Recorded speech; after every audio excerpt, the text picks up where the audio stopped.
One piece chapter 1151 finally बाहर आ गया है और इस समय मैं कुछ नहीं बोलूंगा, सीधे चैप्टर में घुसेंगे क्योंकि हम लोग सबसे इंपॉर्टेंट घड़ी पर है। एल्बाफ की लड़ाई चल रही है मेन भाई। ईमू एल्बाफ में आ गया है, सारे होली नाइट्स एल्बाफ के ऊपर पूरा ऐसे हावी हो गए हैं। ईमू सारे आधे जायंट्स को, डोरी, ब्रोगी, उसके बाद और भी जायंट्स को डीमंस में कन्वर्ट कर दिया है भाई। कोई एक्सपेक्ट नहीं किया था ये होने वाला है भाई। एल्बाफ में लूफी, जोरो अभी तक गवान अबान सब नीचे फंसे हुए हैं और ऊपर कुछ और ही चल रहा है भाई। तो बेसिकली अभी सिचुएशन ये है कि ईमू है, उस आधे लोग को वो डीमंस में कन्वर्ट कर दिया, वो लोग हैं, उसके सारे होली नाइट्स हैं, ये सारे नाइटमेयर्स हैं, ये सब मिलके एल्बाफ पे कब्जा करना चाह रहे हैं और जारूल का सर धड़ से अलग करना चाह रहे हैं। इसी के साथ स्टेज सेट हो गया भाई। चलते हैं चैप्टर के अंदर। चैप्टर चालू होता है यामाटो की कवर स्टोरी के साथ। भाई हम लोग को लग रहा था कि यामाटो की कवर स्टोरी पिछली बार खत्म हो गई है क्योंकि उसकी जर्नी खत्म हो गई थी, वापस आके तलवार वो रख दिया था, लेकिन ऐसा कुछ भी नहीं होता है। वो अभी सुमो रेसलिंग कर रहा है, सेलिब्रिटी बन रहा है वानों में भाई, लड़ाई फड़ाई बोलता है भाई मैं बोलूंगा। यामाटो को इससे ज्यादा टेंशन नहीं देते हैं। चलते हैं चैप्टर में। डोरियो, ब्रोगी, उनको पता ही है पिछली बार डीमंस में कन्वर्ट हो गए थे, ईमू उसको अपने कंट्रोल में ले आया था। उन लोगों को बोलता है कि तुम लोग को मैं अगला राजा बनाऊंगा, जारूल का सर उड़ा के लाओ, तो वो लोग वही करने जा रहे होते हैं। तब तक काशी, अगर तुमको याद हो तो ओमे और काशी दो जायंट्स रहते हैं जो एनियस लॉबी पे फंसे रहते हैं, जो क्योंकि अगर गवर्नमेंट उनसे झूठ बोली रहती है कि मैं तुमको डोरियो ब्रोगी ला के दे दूंगी, वो हम लोग के पास है, अगर तुम हम लोग के लिए 100 ईयर्स तक सर्व करोगे एज एनियस लॉबी के गार्ड्स, तो तुमको पता ही कि कितना प्यार करता है अपने कैप्टन से और उनको देख रहा है इस तरीके से, तो वो ऑब्वियसली टूटा हुआ अंदर से। उन लोग को बोलता है कि भाई तुम लोग ऐसा कैसे कर रहे हो भाई, रुक जाओ भाई, डोरी ब्रोगी भाई, तुम लोग शांति से सोचो। जारूल इतना रिस्पेक्टेड बंदा है भाई, वो ओल्डेस्ट वॉरियर है, उसके साथ हम लोग ऐसा थोड़ी कर सकते हैं। और डोरियो ब्रोगी भाई बोलते हैं देखो बेटा, सीधी सीधी बात है, वो होगा बुढ़ा, पर वो बुढ़ा गया है, यही प्रॉब्लम है। उसको अब नहीं घुसना चाहिए यंग लोग के गेम में भाई। हम लोग जाएंगे, उसको मार के हटाएंगे और नई एज ऑफ वॉर लेके आएंगे। बेटा बुड्ढों का यहाँ पे कोई काम नहीं। एल्बाफ चलेगा तो सिर्फ माइट के दम पे भाई, and we don't need false kings and idols. ये पूरा कॉन्सेप्ट बहुत चल रहा है एल्बाफ में, फॉल्स किंग्स, फॉल्स गॉड्स। असली सन गॉड कौन है, असली सन गॉड क्या है, क्या वो लोकी है, क्या वो लूफी है, क्या वो ईमू है, पता नहीं कैसे प्ले आउट होगा, लेकिन इंटरेस्टिंग। और तब तक हम लोग को दिखता है कि एक टॉल मैन करके जायंट रहता है, उसको भी ये लोग कन्वर्ट कर देते हैं। पिछले एपिसोड में देखा था कि इन दोनों के बीच में जितने भी लोग खड़े थे सब डीमंस में कन्वर्ट हो गए थे। और बहुत लोगों ने थ्योरी डाली थी कि भाई ये ओथेलो के गेम जैसा है। अगर तुम लोग को नहीं पता तो ओथेलो एक बोर्ड गेम होता है, ठीक है। उसमें अगर तुम दूसरे कलर के दो पीस के बीच में आए, तो तुम अगर व्हाइट हो और तुम दो ब्लैक के बीच में आ गए तो तुम भी ब्लैक बन जाओगे, और ब्लैक को सारा चीज ब्लैक बनाना होता है, व्हाइट को सारा चीज व्हाइट बनाना होता है, यही गेम होता है। तो ये सच में उसी की तरह है। इस चैप्टर में कॉन्फर्मेशन मिल जाता है, जो हम लोग को देखने को मिलता है एक्चुअली एक बोर्ड गेम है और वो खेल रहा है, मतलब जो भी खेल रहा है पता नहीं, उसमें कन्वर्ट होते हुए लोग दिख रहे होते हैं। मतलब कि ईमो के अटैक्स एक्चुअली एक बोर्ड गेम की तरह है, जो कि एक और थ्योरी पे थोड़ा हिंट डालते हैं कि ईमू एक्चुअली एक चाइल्ड है, क्योंकि वो बात भी उसी तरीके से करता है, सब ऐसा बोलते हैं। तो हु नोज भाई, मतलब। तो वहीं दूसरी ओर हम लोग को दिख रहा होता है कि सारे नाइटमेयर्स अटैक कर रहे हैं विलेज पे, और उसमें से कुछ कट के गिरते हैं और किलिंगो में हॉर्न बजाता है, बोलता है तुम सब लोग जागो, मरना वरना नहीं है।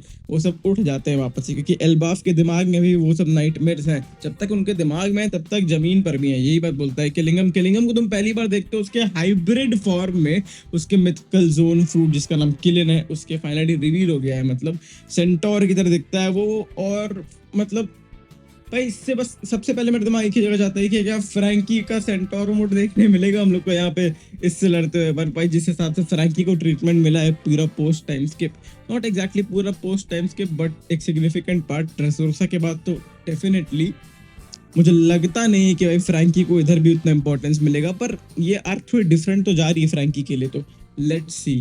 और यही पे तुमको देखने मिलता है कि ये सब बच्चे जो है ना, वो देख रहे हैं कि भाई सब डीमंस में कन्वर्ट हो गए हैं, क्या हो गया है भाई, ये डीमंस तो बहुत स्केरी है, तो और डीमंस भी आने लगते हैं नाइटमेयर फिशर में से।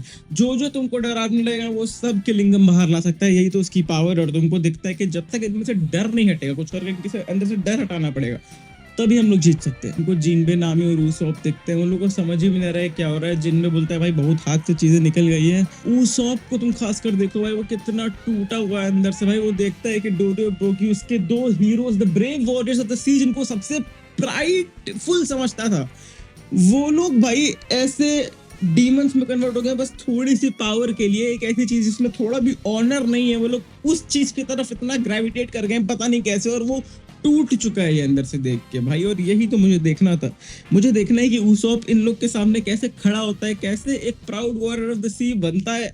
मुझे लगता है एल्बाफ में कुछ ना कुछ तो करके दिखाएगा उसॉप। और भाई किलिंगम और सॉमर्स पूछ रहे होते हैं ईमू से कि भाई हम लोग कब तक ये चलाने वाले हैं भाई, अपना ऑलरेडी आधे लोग को हम लोग डीमन बना दिए हैं, पूरा बोर्ड अपने हिस्से में, अपने ब्लैक वाले हिस्से में, और तुमको क्या लगता है हम लोग कब तक करना चाहिए? ये सब नाइटमेयर्स हैं ऑलरेडी। अगर हम लोग इनको ऐसे छोड़ देंगे कि ये लोग मार पाट काट के पूरा डिस्ट्रक्शन करते रहे, तब तो लोग एल्बाफ को क्या खुद को भी खत्म, हम लोग को भी खत्म अटैक करना चालू कर देंगे at the end of the day, कि ये लोग तो नाइटमेयर्स हैं।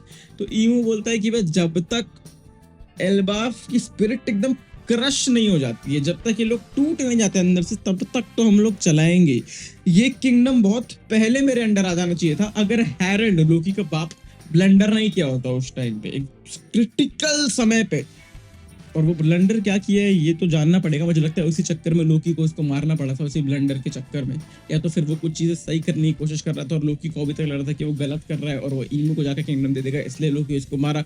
ये देखने लायक होगा। लेकिन अगर वो नहीं किया होता तो ईमू के हाथ में एल्बाफ आ गया होता और वो पूरी दुनिया कंट्रोल कर लिया होता, और ईमू को अब वो चाहिए। ऑल्सो एक बहुत इंपॉर्टेंट बात यहाँ पे डोरियो ब्रोगी बोलते हैं कि we are entering the new era of war. और हम लोग को ये पता चला था कि जो ओल्ड एरा ऑफ वॉर थी उससे हैरल्ड को बहुत डर लगता था, इसलिए वो अपने एंशिएंट जायंट्स वाले हॉर्न निकाल दिया था। और वो सारे जायंट्स जो थे वो एक टाइम पे इतनी विशियस वॉरियर रेस थी कि वो लोग पूरे वर्ल्ड को, पूरे न्यू वर्ल्ड को कैप्चर कर लिए थे एक पॉइंट पे। तो अगर ये एक न्यू एरा ऑफ वॉर है, मतलब समझ रहे हो किस डायरेक्शन में जा रहा है। ईमू, डोरियो ब्रोगी और जायंट्स को यूज करके पूरा वर्ल्ड वापस से रिकैप्चर करना चाह रहे हैं। अब आता है भाई चैप्टर का मेन पार्ट, जब हम लोग जाते हैं अंडर वर्ल्ड में, जहाँ पे लूफी है, जोरो है, लोकी है, बाकी सब लोग हैं। और इन लोग को सेंस होता है चॉपर और गबान नीचे गिर रहा होता है। लूफी को सेंस होता है कि भाई अरे चॉपर नीचे गिरा है और एक और कोई गिरा है, और किसी को पता भी नहीं चलता है भाई। मतलब सब लोग को सोचता है अच्छा आवाज तो आई थी कुछ, और लोकी को पता चलता है कि हाँ कोई तो आया है, लेकिन लूफी एग्जैक्ट पता होता है। लूफी भी सोच रहा है हमको कैसे पता भाई कि चॉपर आया, ये होता है ठीक है। तो ये लोग जाते हैं चॉपर ऊपर की हेल्प करने, लूफी, जोरो वोरो। तब तक लोकी को वापस से फोन आता है मोसा का। अब तुमको मोसा नहीं याद है तो एक बंदा जिसको लोकी को जिसका फोन आ रहा था बार बार, बहुत लोग की थ्योरी कि वो जरूरी था क्योंकि भाई डेंडन मुशी वैसा ही दिखता है जब उसको कॉल आता है। और दूसरी बात की उन्हीं दोनों को पता है, उन दोनों का बीच का ये हैरल्ड को लेके जो भी सीक्रेट है, तो उन्हीं दोनों का बात करना सेंस बनाता है इस चीज को लेके। और वो लोकी को बोल रहा होता है कि भाई अपना जो ये चल रहा था ना फोन पे बातचीत, वो खत्म हो गया, अपनी दोस्ती यहीं पे खत्म करनी पड़ेगी क्योंकि शायद मैं खत्म होने वाला हूँ और जारूली यहाँ पे खत्म होने वाला है एल्बाफ में। हालांकि ये थोड़ा पीछे चल रहा है टाइम में, क्योंकि अभी इन लोग को फील हुआ है कि कॉन्करर था कि ईमू की, तो शायद ये थोड़ा टाइम में पीछे है, इसके पहले कि ईमू डिक्लेयर कर पाता। लेकिन मेरे ख्याल से जारूल ऑलरेडी समझ गया था कि वो तो मरने ही वाला है, तो ऑलरेडी वो लोकी को ये सब बात बता दी। और लोकी ये सब सुन के ना सोचता है कि अभी ये वैसा हो गया है क्या, उस जगह पे कुछ खतरनाक हो गया है क्या। अब ये पता नहीं कौन सी जगह की बात कर रहा है भाई, लेकिन कुछ तो भाई बहुत नेक्स्ट लेवल चीज है जो इसको और जारूल को पता है, फिर जो भी मूसा है उसको पता है, जो कि ये पूरे चैप्टर का रुख पलटने वाली है भाई। और लोकी समझ जाता है कि इसको क्या करना है। दिस इंस्टेंस में उसका चेहरा देखो, इतना डिटरमिन्ड है, उसको पता है ऐसा पहले भी हो रखा है, वो एग्जैक्टली जानता है मुझे लगता है कि ये क्या है।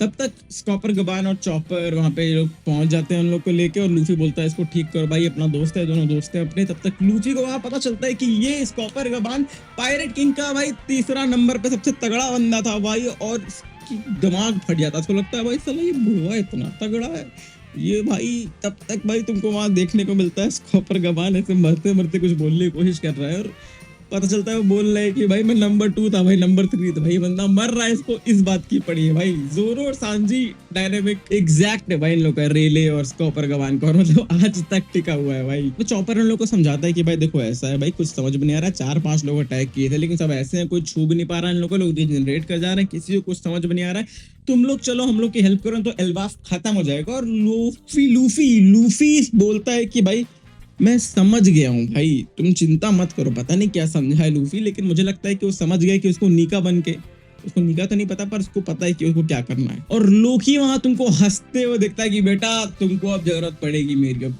लोकी इतना कॉन्फिडेंट है कि इसको जरूरत पड़ेगी, क्योंकि उसको शायद पता है कि ईमू का ये बोर्ड गेम वाला चीज क्या है, और उसको पता है कि हम लोग को सन गॉड चाहिए, व्हाइट की पावर चाहिए ब्लैक को रिवर्स करने के लिए। और क्योंकि लोकी सोचता है कि वो सन गॉड है, इसलिए उसको लगता है कि उसकी जरूरत हमको पड़ेगी।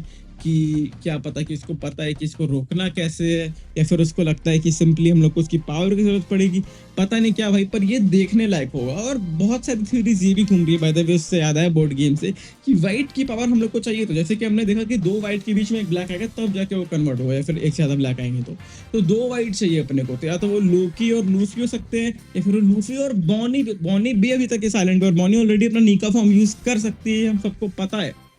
तो क्या कन्वर्ट करना चालू करेंगे ये लोग वैसे, ये इंटरेस्टिंग होगा देखने के लिए। खैर मजा आने वाला है भाई अगले चैप्टर से, क्योंकि लड़ाई मेन आने वाली है। अब आ रहे हैं मेन बंदे लड़ाई में भाई, अब आएगा मजा, नीका वर्सेस ईमू देखने मिलेगा। और इसी के साथ ये चैप्टर खत्म होता है भाई। अगले बार मिलेंगे अगले चैप्टर के साथ, और वन पीस वीडियोस के लिए क्लिक करो ये चैनल पे सब्सक्राइब बटन, बेल आइकन, और तुम्हारे सामने एक वीडियो फ्लोट कर रही होगी, उस पर भी क्लिक कर देना, देख लेना। This is Indian nerd club, I am Swastik Shukla signing off, bye bye, sayonara, पक्साली।